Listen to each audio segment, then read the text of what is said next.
A Escritura no texto de Colossenses, capítulo 3, verso 12 a 17. Eu quero ler o verso 16 somente. Habite ricamente em vós a palavra de Cristo, instruí-vos e aconselhai-vos mutuamente em toda a sabedoria, louvando a Deus com salmos e hinos e cânticos espirituais, com gratidão em vosso coração. Nós estamos trabalhando o texto de Colossenses de forma indutiva, conversando com o texto, fazendo perguntas ao texto, para que ele nos ensine, para que ele nos transmita novamente a mensagem que nele está contido, que é a palavra do Senhor. Os irmãos se lembram que quem escreveu Colossenses foi Paulo, escreveu depois que Epáfras, que é provavelmente o fundador da igreja de Colossos, e transmitiu notícias a respeito do crescimento da igreja e das dificuldades que a igreja estava enfrentando. Paulo sempre trabalha nas suas cartas uma primeira parte doutrinária e depois uma segunda parte com aplicações práticas. Ele começou essas aplicações práticas quando entrou no capítulo 3 e agora ele chega num grupo de conselhos que ele dá para a igreja a respeito da unidade, da comunhão, da fraternidade da igreja. E esse texto, ele toca em muitos pontos, Gálatas capítulo 5, especialmente o verso 22 e o verso 23, que trata sobre o fruto do Espírito. E uma pergunta que a gente poderia fazer: qual a fruta que representa melhor a figura do fruto do Espírito Santo em Gálatas 5, 22 e 23. Esse é um exercício que a gente faz com as crianças da igreja. Será que é uma maçã? Deliciosa, né? Será que é um cacho de uva? Esse é o preferido das professoras da escola dominical. Geralmente coloca cada nome do fruto do Espírito Santo em uma uvinha dessa de um cacho. Será que é um abacaxi?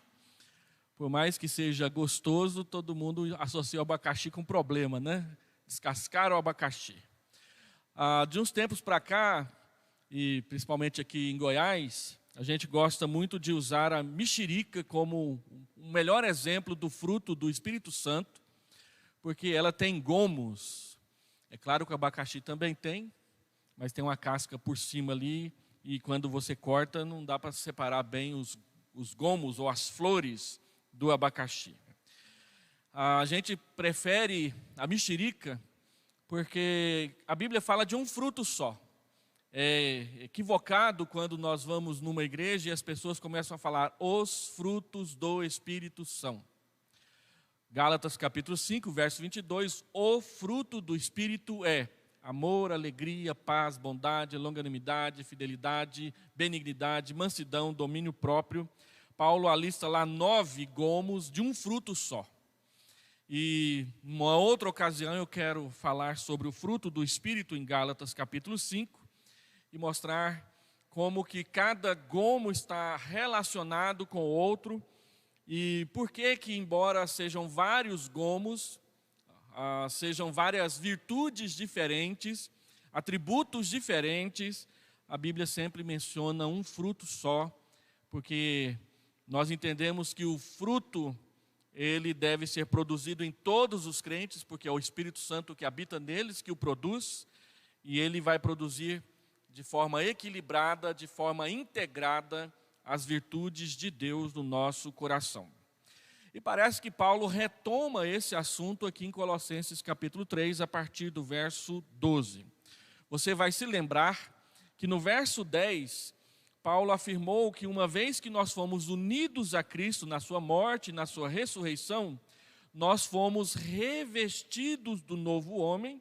Esse novo homem se refaz para conhecer plenamente a Deus e o modelo que Deus usa para nos refazer é o próprio Senhor Jesus Cristo.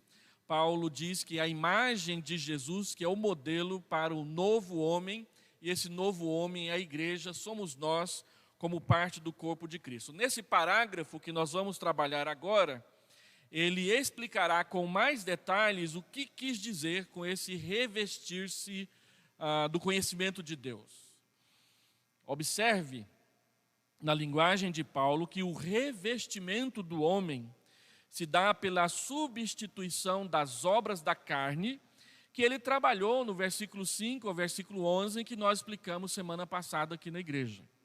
Se você olha aí no parágrafo anterior, você verá Paulo mencionando vários pecados que nós devemos abandonar, como a maledicência, a linguagem obscena, a mentira, que a Bíblia enumera, Paulo enumera em Gálatas, alguns deles como obras da carne. Então, Paulo falou de vários pecados que nós precisamos abandonar, nos despir deles, e depois ele fala de várias virtudes, que são atributos divinos com os quais nós devemos nos revestir ou com os quais nós devemos nos vestir. Quando Paulo usa essa figura do tirar a roupa velha e vestir a roupa nova, ele não está falando de uma religião exterior apenas que as pessoas veem de fora de nós. Ele está falando do nosso caráter. É o nosso caráter que precisa ser vestido, novamente vestido, com essas virtudes que ele então enumera aqui nesse parágrafo que nós estamos trabalhando. Ele trabalhou a parte negativa do verso 5 ao verso 11, agora ele vai trabalhar a parte positiva do verso 12 ao verso 17. Do verso 5 ao verso 11, o que nós precisamos abandonar e deixar de lado. Do verso 12 ao verso 17, o que nós precisamos vestir e usar na nossa vida diária com o Senhor Jesus. Então, ele vai trazer 6 ensinamentos, e eu não quero gastar mais de 1 hora falando sobre eles, que em primeiro lugar, então, nós devemos nos revestir das virtudes do Espírito Santo ou das virtudes do fruto do Espírito Santo. Ele falou de vestir-se do novo homem, agora ele retoma novamente essa linguagem quando ele diz no verso 12, revesti-vos. Ele afirma que nós nos vestimos do novo homem, e aqui ele coloca o verbo revestir no imperativo. Ele disse que Deus havia nos vestido do novo homem no parágrafo anterior. Agora ele diz que em obediência nós mesmos devemos vestir em obediência a roupa que Deus nos oferece para a transformação do nosso caráter. Mas observe aí no versículo 12 também que o verbo revestir, ele está na voz reflexiva, revesti-vos, ou revistam a si mesmos. Você mesmo deve se vestir. Dizendo que é algo que é uma tarefa nossa, é uma tarefa de obediência, e é uma tarefa na qual o objeto que vai ser vestido é aquele que veste. Nós vamos vestir a nós mesmos. E a voz reflexiva no português, ela enfatiza exatamente a necessidade da pronta obediência ao mandamento de Deus. Quando Paulo fala que nós devemos nos revestir das virtudes do Espírito Santo, ele dá 3 razões para a gente fazer isso. Ele diz que nós devemos nos revestir dessas virtudes, em primeiro lugar, porque nós somos eleitos de Deus. Deus nos escolheu para pertencermos a Ele. Então nós somos eleitos que pertencem a Deus, de Deus, e nós somos eleitos que foram eleitos pelo próprio Deus. Deus nos escolheu. Uma verdade bíblica que nós, às vezes, nos confundimos com ela é a verdade da eleição. Só que não somos nós os eleitores. A Bíblia fala de um único eleitor, aquele que elege o seu povo é o próprio Deus. Nós devemos nos vestir das virtudes do Espírito Santo porque Deus nos escolheu para pertencermos a Ele. Em segundo lugar, ele diz que nós devemos nos revestir das virtudes do Espírito Santo porque nós somos santos. O Espírito Santo habita em nós. Deus nos escolheu, diz Efésios, capítulo 1, versículo 4. Deus nos escolheu em Cristo antes da fundação do mundo para sermos santos e irrepreensíveis perante Ele. A palavra santo, ela quer dizer alguém que foi separado do seu uso comum para um uso específico. Quando você tem um violão, por exemplo, então você resolve consagrar esse violão para o serviço de Deus. Você deixa de usá-lo para tocar qualquer música e passa a usá-lo para tocar exclusivamente músicas de Deus, porque você o separou, você o consagrou, você o santificou para não ser usado para coisas que ele era usado antigamente, e agora ele vai receber um uso específico. Igual algumas vasilhas que você tem em casa, você diz, olha, essa vasilha vai ser usada para cozinhar só esse tipo de coisa, e não outras. Especialmente aquelas vasilhas que têm um material que pegam cheiro, que pegam cor aí. Então você diz, não asse isso, não cozinhe aquilo, não ferva aquilo outro, porque vai manchar, vai dar cheiro, e aí eu não vou poder usar com outras coisas. É aquilo que a gente faz, por exemplo, com a garrafa de café. Ou coloca chá, ou coloca café. Porque se for colocar os dois, vai começar o café a ficar com gosto de chá e o chá com gosto de café. A ideia de santificação é exatamente essa: ter um uso exclusivo, ter um uso único, ter um uso específico e especial. Então nós devemos nos revestir das virtudes que Paulo vai enumerar aqui, porque Deus nos separou da vida que a gente vivia antes, para vivermos separadamente em santidade para Ele. E terceiro, porque nós somos amados. Observe que o verbo amar também está na voz passiva. Nós somos amados. Amados por quem? Amados por Deus. Deus deseja que nós pratiquemos as virtudes do Espírito Santo, porque Ele colocou o seu olhar de amor sobre nós. A Bíblia também diz em Efésios capítulo 1, verso 4, que foi em amor que Deus nos predestinou, nos escolheu para sermos santos e irrepreensíveis perante Ele. A motivação de Deus fazer isso é o seu amor. Quando você lê Efésios capítulo 2, versículo 4, você vai perceber que o amor é a causa que levou Deus a nos dar vida, estando nós mortos nos nossos delitos e pecados. Essas três características, essas três ações de Deus a nosso favor, são a base e são a razão porque nós devemos frutificar e nos revestir com as virtudes do Espírito Santo. A nossa nova natureza e a nossa nova posição diante de Deus, antes perdidos, agora salvos, agora justificados, agora perdoados em Cristo, exige isso de nós. Então a Bíblia diz que nós devemos agir de acordo com o que nós já somos a partir da escolha de Deus para as nossas vidas. Tendo dito isso, Paulo então avança dizendo o seguinte: quais ou com quais virtudes do fruto do Espírito Santo nós devemos nos vestir? E aí ele enumera 5 ou pelo menos 7, para que você saiba. Ternos afetos de misericórdia, uma expressão que aparece também em Filipenses capítulo 2, versículo 1, quando ele diz: se há, pois, alguma exortação em Cristo, alguma consolação de amor, alguma comunhão do Espírito, ternos afetos e misericórdias, ele está usando lá a mesma expressão que ele está usando aqui, só que lá é ternos afetos e misericórdia. Aqui ele coloca tudo num pacote só, ternos afetos que nascem da misericórdia, da compaixão que nós devemos ter uns para com os outros. Bondade, que Paulo enumera como um gomo do fruto do Espírito em Gálatas 5. Humildade, que não aparece na lista de Gálatas, mas ele coloca aqui, e que aparece também em Filipenses capítulo 2, quando ele diz que nós devemos substituir na nossa relação uns com os outros partidarismo, vanglória e interesse egoísta por humildade.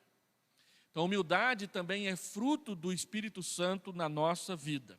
A humildade era uma virtude que na época de Jesus Cristo era tratada como um vício, como uma fraqueza das pessoas.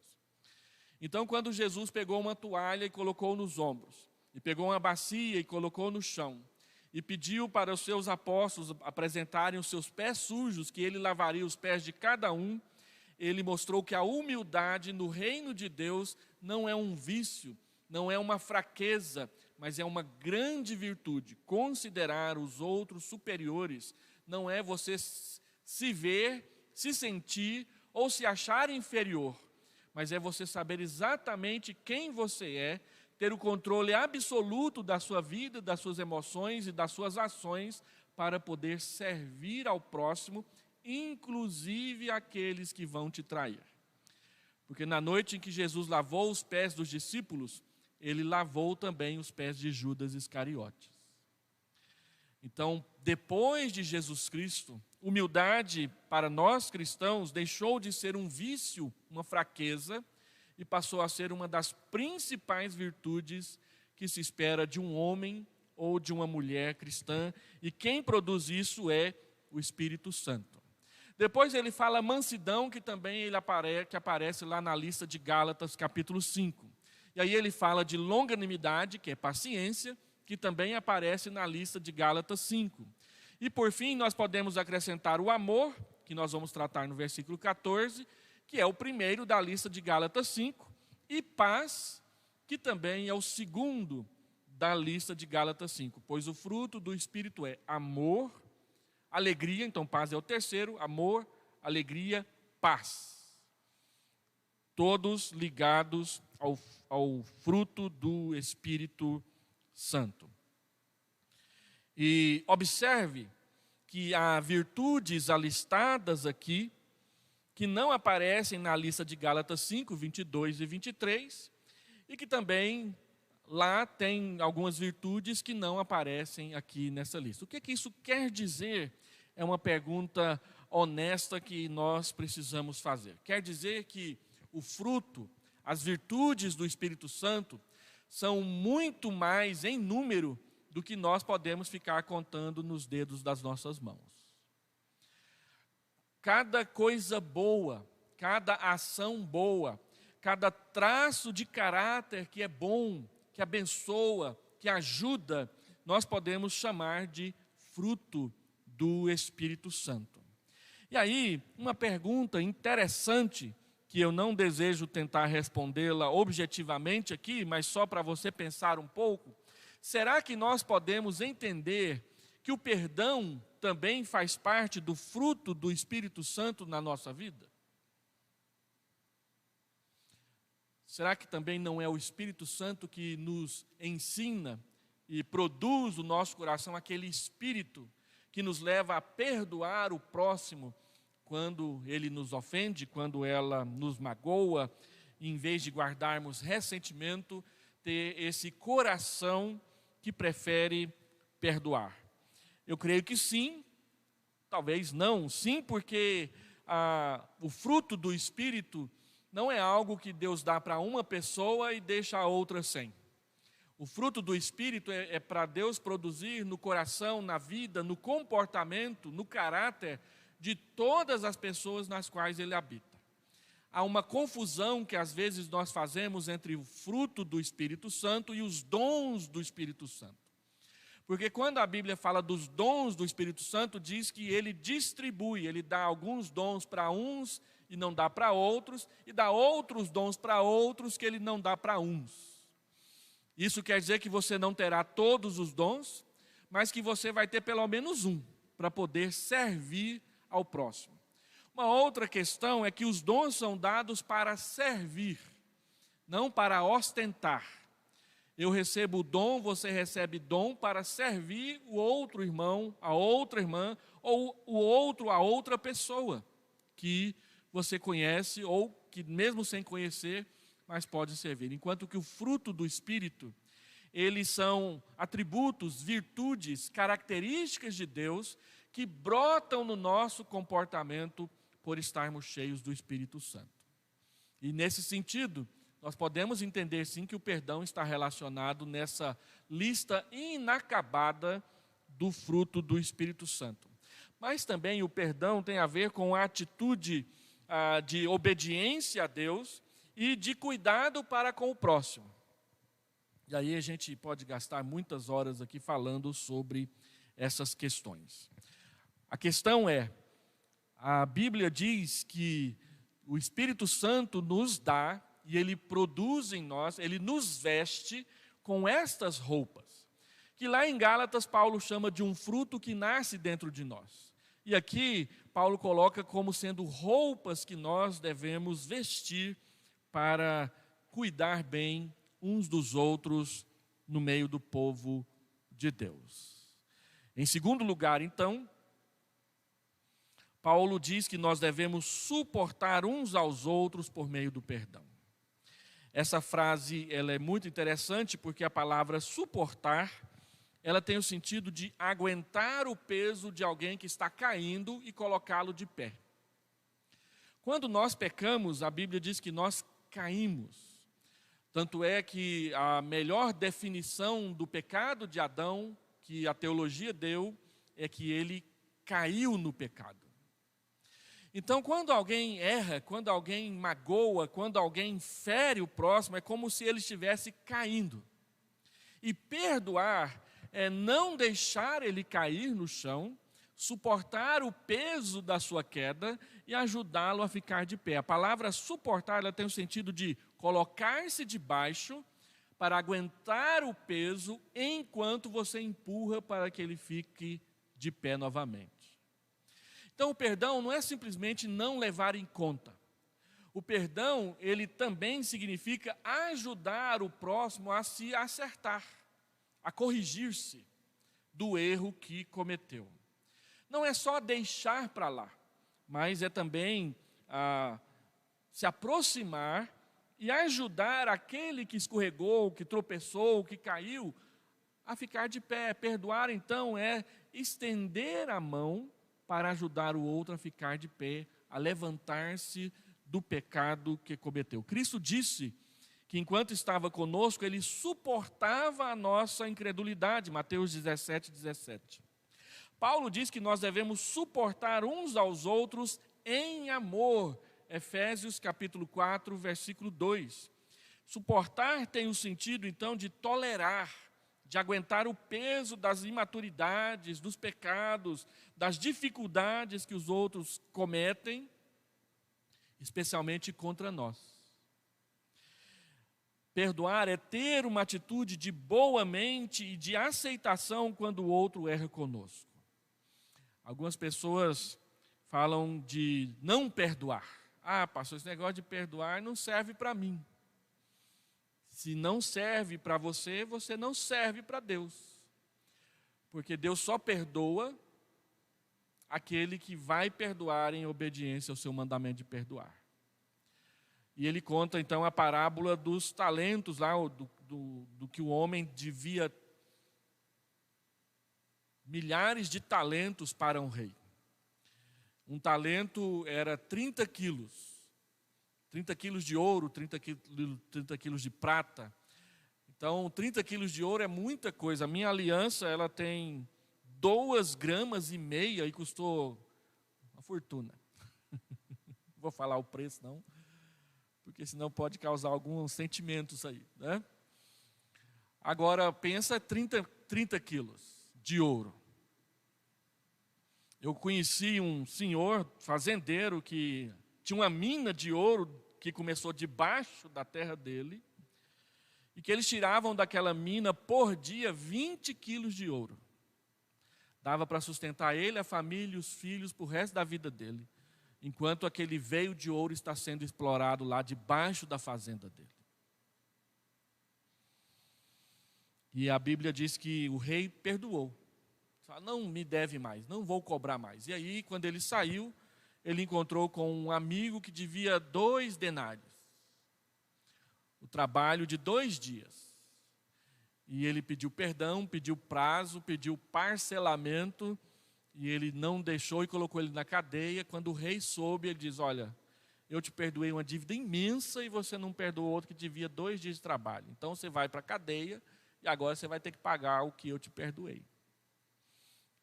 Deus faz isso com a gente. Ele quer que nós perdoemos, assim como nós fomos perdoados.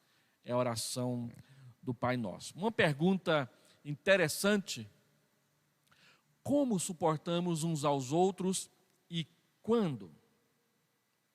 A Bíblia diz que nós suportamos os outros, aguentamos os outros, quando praticamos o perdão. E quando nós praticamos uns com os outros, sempre que surge queixa. Qual que é o momento de praticar o perdão? Quando alguém começa a reclamar de nós. Não é para praticar o perdão quando está tudo bem. É para praticar o perdão quando as coisas não estão bem. E é para estes momentos, então, que nós precisamos praticar o perdão. Deus praticou o perdão conosco porque nós pecamos contra Ele. Uma outra questão relacionada a essa é que Cristo é o nosso modelo para praticar o perdão. Porque Ele diz, assim como Deus em Cristo vos perdoou, diz aí o verso 13, assim também perdoem vocês. O modelo do perdão não é a nossa boa vontade. O modelo do perdão é Jesus Cristo. Do jeito que Jesus perdoou, e Ele perdoou se entregando à morte numa cruz, é a forma como Deus diz que nós devemos perdoar uns aos outros. E às vezes nós temos que mediar conflitos na igreja, e a maior dificuldade é quando um não quer perdoar, os dois não querem perdoar, ninguém quer perdoar ninguém, só quer que o outro peça perdão. A Bíblia diz, não faça isso. Por quê? Porque acima de tudo, diz o verso 14, deve estar o amor, que é o vínculo da perfeição. E essa corrente mostra muito bem o conceito de vínculo. É um elo que liga dois outros. Se nós não conseguimos unir uns aos outros, então é porque não temos conseguido ser elo, a corrente está quebrada e nós não estamos conseguindo praticar o amor. Olha bem aí o verso 14, a afirmação fortíssima de Paulo, quando ele diz, acima de tudo isto, acima de todas essas virtudes, esteja o amor. Por quê? Porque o amor é o vínculo, é o elo que liga todas as outras partes. Quando você lê o fruto do Espírito em Gálatas 5, tem um autor muito famoso que ele diz que ele coloca uma vírgula entre amor e os outros gomos do fruto. Ele diz, porque o fruto do Espírito é amor. E o que é amor? Amor é alegria, paz, bondade, benignidade, longanimidade, mansidão, domínio próprio, fidelidade, essas coisas. Paulo está dizendo aqui que o amor está acima. Quando Paulo discute sobre os dons espirituais em 1 Coríntios 12 e 14, no meio dos dons ele escreve 1 Coríntios 13, que trata do amor. E a Sociedade Bíblica do Brasil cometeu um erro grosseiro ao colocar no título do capítulo 13 de 1 Coríntios que o amor é o dom supremo. O amor não é dom, o amor é fruto do Espírito. Porque se a gente fala que o amor é um dom, Deus dá para um e não dá para outros. Ele é fruto. Deus dá o amor para todos. E o que vai resolver as brigas da igreja de Corinto, porque um acha que tem mais dom do que o outro, porque um acha que o seu dom é melhor do que o do outro, é o amor. É o amor que mostra que os dons não são nada diante do fruto do Espírito Santo. Ele é o vínculo, ele está acima de tudo. Se não há amor, não adianta ter dons, porque a gente pode ficar cheio de soberba ao ministrar o dom que Deus deu para nós. De repente você recebe o dom de ensino, você ensina bem, e aí você começa a achar que você é o cara, o tal, a que sabe tudo. Isso é soberba. O amor vem e diz, baixa a bola, ame mais, conte menos vantagem. O amor é o vínculo, ele deve estar acima de todas as coisas. ele deve ser a motivação suprema para que nós perdoemos o nosso próximo. Ele é o elo que liga os crentes no caminho da maturidade. Efésios capítulo 4, versículo 13 do livro de Efésios. Em quarto lugar, Paulo então fala da paz, que também é fruto do Espírito, e ele diz que a paz deve ser o árbitro no nosso coração. E não tem figura melhor para ilustrar isso do que o árbitro do futebol, né? Não sei qual que é esse aí. Qual que é a função do árbitro no campo de futebol? É determinar se houve falta ou não, se a jogada foi correta ou não, se houve impedimento na hora daquele gol ou não, se o jogador marotamente passou a rasteira no outro enquanto estava recebendo um drible do outro jogador. Então, o árbitro é que vai dizer se o jogo está sendo jogado com lealdade ou não, jogado da forma certa ou não. A Bíblia diz que no nosso coração, essa é a função da paz. A paz é que deve decidir se nós passamos dos limites ou não. A falta de paz é exatamente quando a gente passa dos limites. E a paz é fruto do Espírito. É uma obra, é uma virtude do Espírito Santo sendo produzido no nosso coração. A paz, como fruto do Espírito, deve arbitrar as questões dentro da vida do corpo, da igreja. Paulo diz em Romanos que se depender de nós, nós devemos ter paz com todas as outras pessoas e não ficar brigando. E às vezes a única coisa que a gente tem que fazer para devolver a paz é simplesmente parar de falar, parar de brigar, ficar quieto no seu canto. A paz deve dar a palavra final e devemos ser gratos por isso. Paulo diz: a paz seja o árbitro e sejam agradecidos por isso. Precisamos aprender a ser gratos pela mediação do Espírito Santo na resolução dos nossos problemas. Às vezes eu recebo casais em conflito no meu gabinete e eu pergunto para ele: você tem o Espírito Santo no seu coração? E ele diz: tenho. Aí eu pergunto para ela: você tem o Espírito Santo no seu coração? E ela diz: tenho. Então se perdoem. Aí ele diz: de jeito nenhum. O que eles estão dizendo? Espírito Santo neca de catibiriba. O que tem aqui é raiva. O que tem aqui é orgulho. O que tem aqui é vaidade. Porque se fosse o Espírito Santo e se fosse a paz, a gente queria reconciliação, mas a gente não quer. Então nós precisamos aprender a ser gratos, porque o Espírito Santo media o nosso coração. Quando o Espírito Santo habita o coração do marido e da esposa, eles reconhecem o erro e pedem perdão. Quando alguma coisa está enchendo mais o seu coração do que o Espírito Santo, é isso que eles começam a pedir, a exigir e a brigar por isso nas suas brigas conjugais. E isso não é só dentro do casamento, não. Amigos, colegas de trabalho, alunos da mesma classe de escola, líderes da igreja quando tem que tomar decisões importantes e assim vai. Agora, tem umas perguntas interessantes que a Bíblia mostra para nós. Por exemplo, você sabia que a paz é o primeiro resultado do perdão dos pecados? Justificados, pois, Romanos capítulo 5, verso 1. Justificados, pois, temos paz. O primeiro resultado do perdão dos pecados é a paz. Quando você perdoa, você devolve a paz. Você sabia que a justificação é a declaração do perdão de Deus sobre os nossos pecados? Quando a Bíblia diz, justificados, pois, é a mesma coisa que dizer, você está perdoado. Perdoados, pois, temos paz, temos acesso à graça e temos alegria no Espírito Santo. Você sabia que o alvo do perdão sempre é a reconciliação?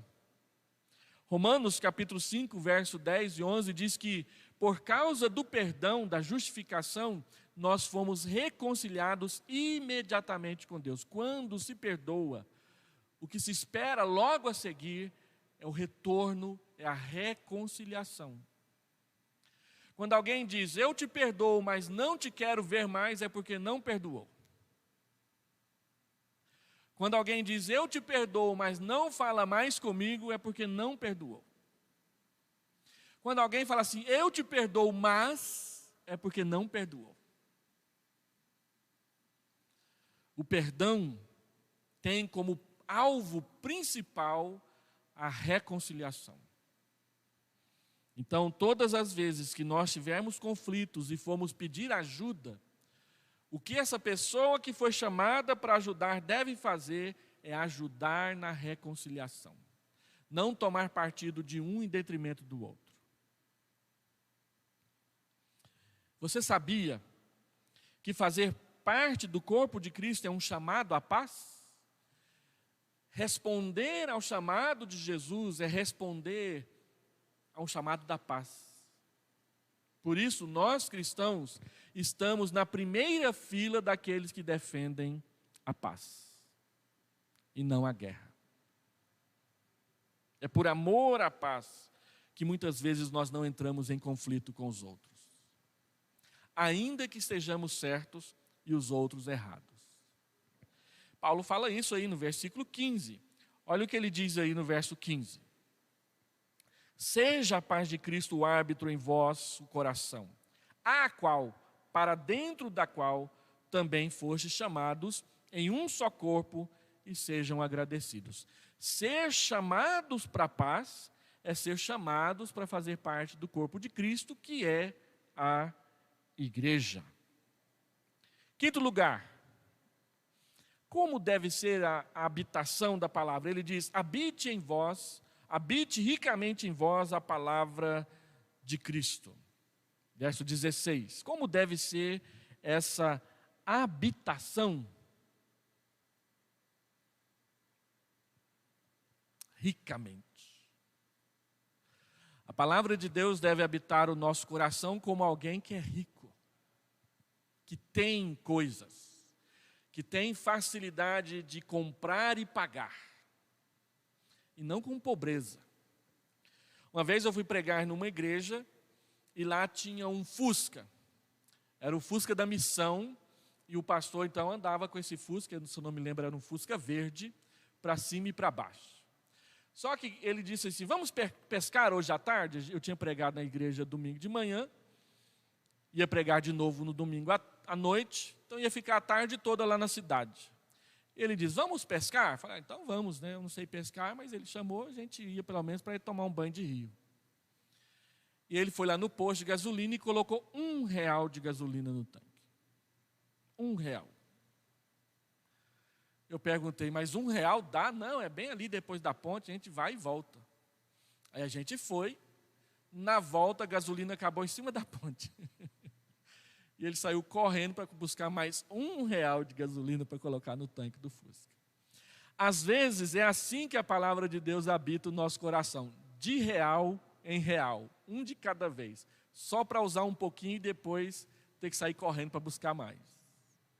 A Bíblia diz que a gente não deve encher o tanque da palavra no nosso coração apenas com R$1. Tem que encher o tanque. Tem que fazer ele ficar transbordando. E como é que a gente faz isso? Estudando a Bíblia, aprendendo a respeito da Escritura. Ele diz que nós devemos conhecer tão bem a palavra que nós podemos aconselhar uns aos outros. Tem gente que fala que se conselho fosse bom, ninguém dava, vendia. Psicólogo vende conselho e paga caro para pegar os conselhos do psicólogo. Do pastor é mais barato. Mas a Bíblia diz que quando a palavra habita ricamente o nosso coração, nós temos condição de dar conselhos sábios uns para os outros. O gabinete do pastor ia diminuir bastante a frequência se os membros da igreja conhecessem melhor a palavra de Deus. Segundo, instruir-vos mutuamente. Não ia ter mais problema para encontrar professor para a escola dominical. Porque os crentes que são cheios da palavra têm instrução para dar para o outro. Ele diz mais, sabedoria, louvando a Deus com sabedoria. Observe aí o verso 16.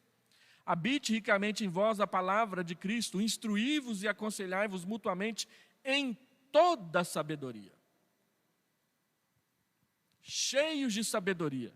Quem conhece a palavra tem sabedoria. Quem não conhece a palavra não tem sabedoria. Ou tem pouca sabedoria. E aí os resultados são louvor a Deus com cânticos e hinos e com gratidão ao coração. Eu fico preocupadíssimo com a música evangélica contemporânea, que é mais música de repetição do que música de sabedoria.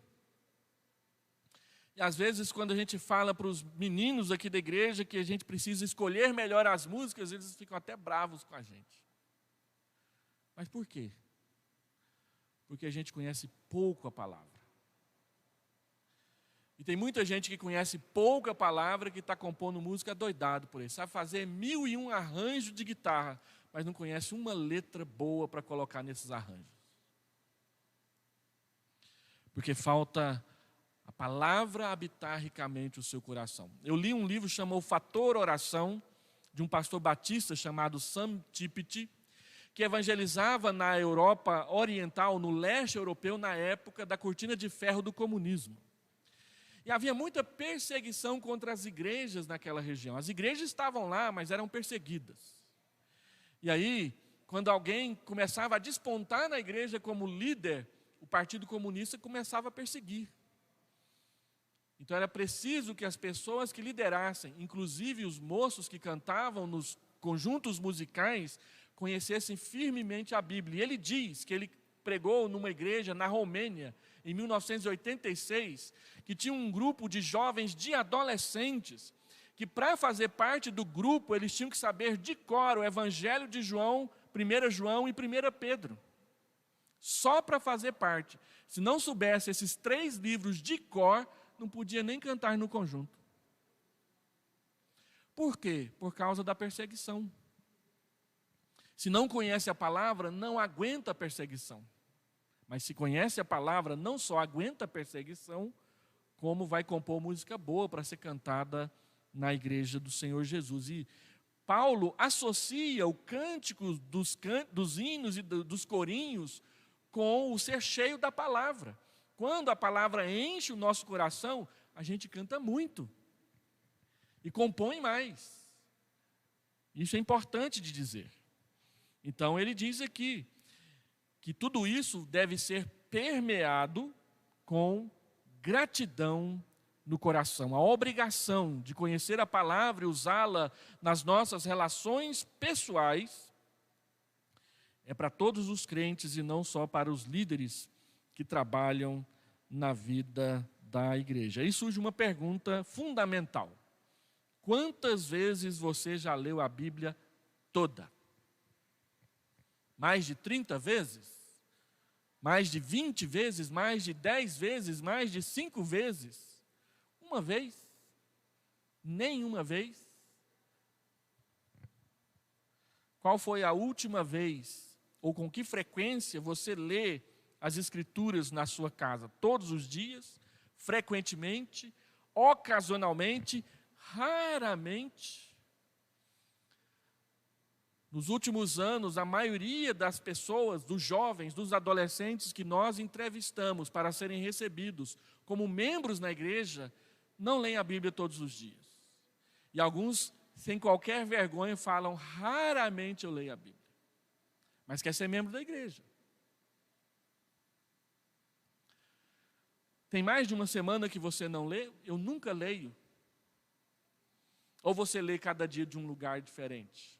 Mas isso é outra palestra. E o último argumento de Paulo, o 6º argumento, todas as nossas ações devem ser feitas com gratidão, em nome do Senhor Jesus. Paulo usa o tema da gratidão 3 vezes aqui. Ele fala sobre a paz, a gente deve ser agradecido por causa da paz, ser árbitro. Depois ele fala dos cânticos e da habitação da palavra. E por fim, ele fala de novo das nossas ações, verso 17.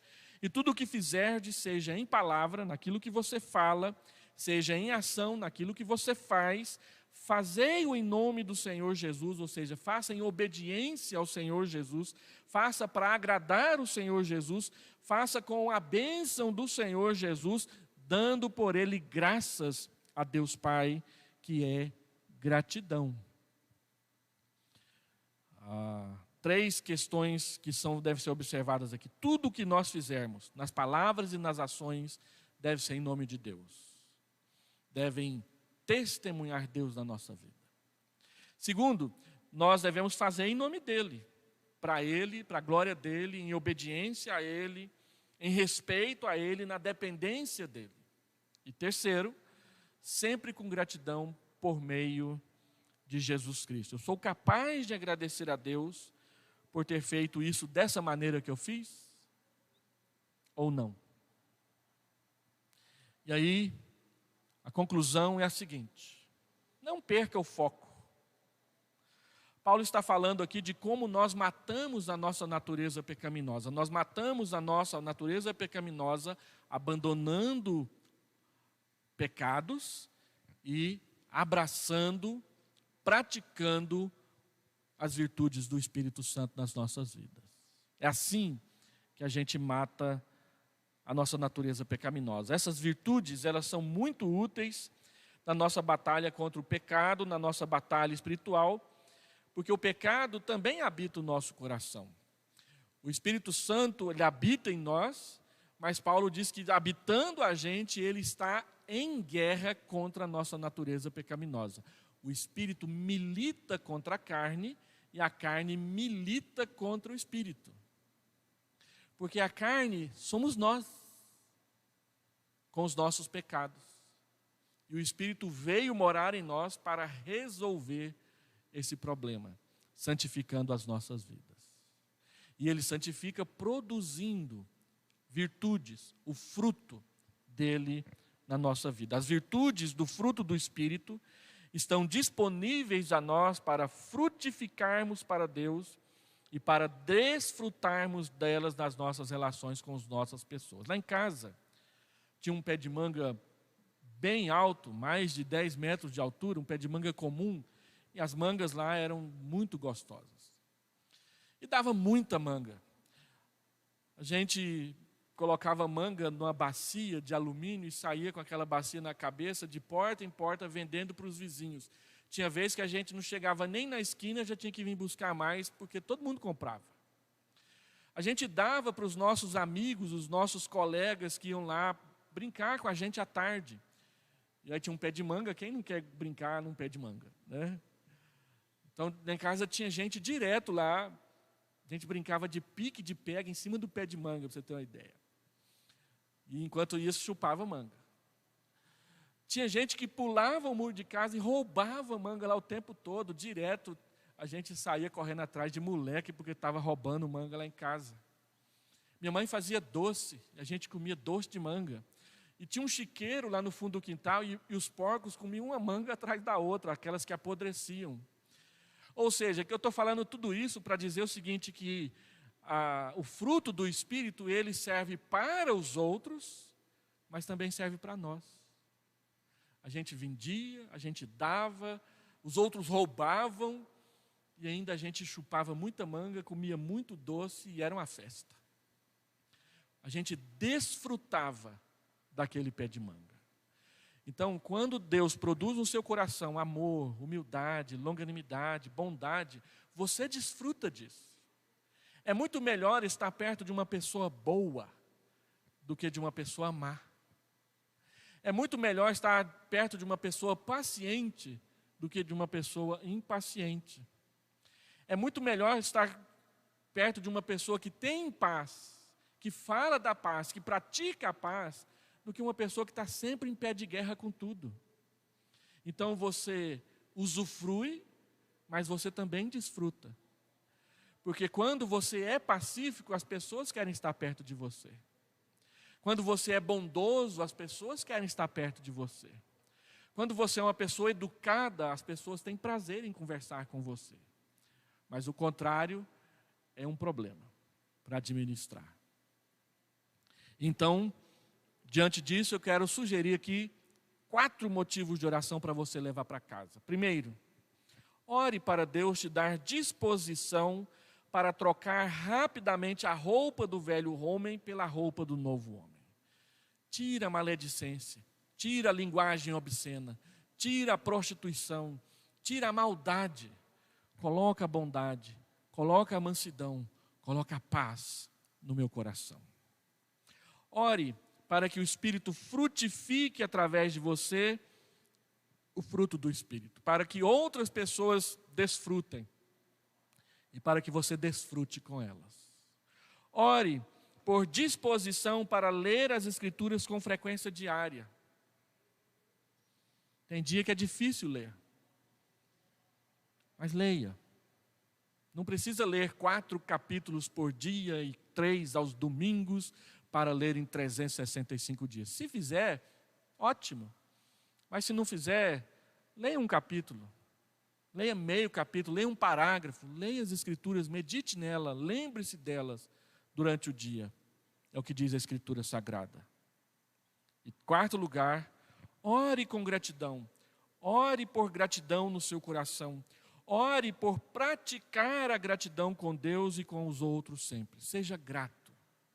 E ore para que você seja grato. Aprenda a dizer muito obrigado. Tem muitas pessoas que têm dificuldade de agradecer. Force-se a isso. Diga obrigado. Daqui uns dias você vai ver que estará falando obrigado com mais facilidade. E aí você vai perceber que não estará só falando, mas estará de fato agradecendo.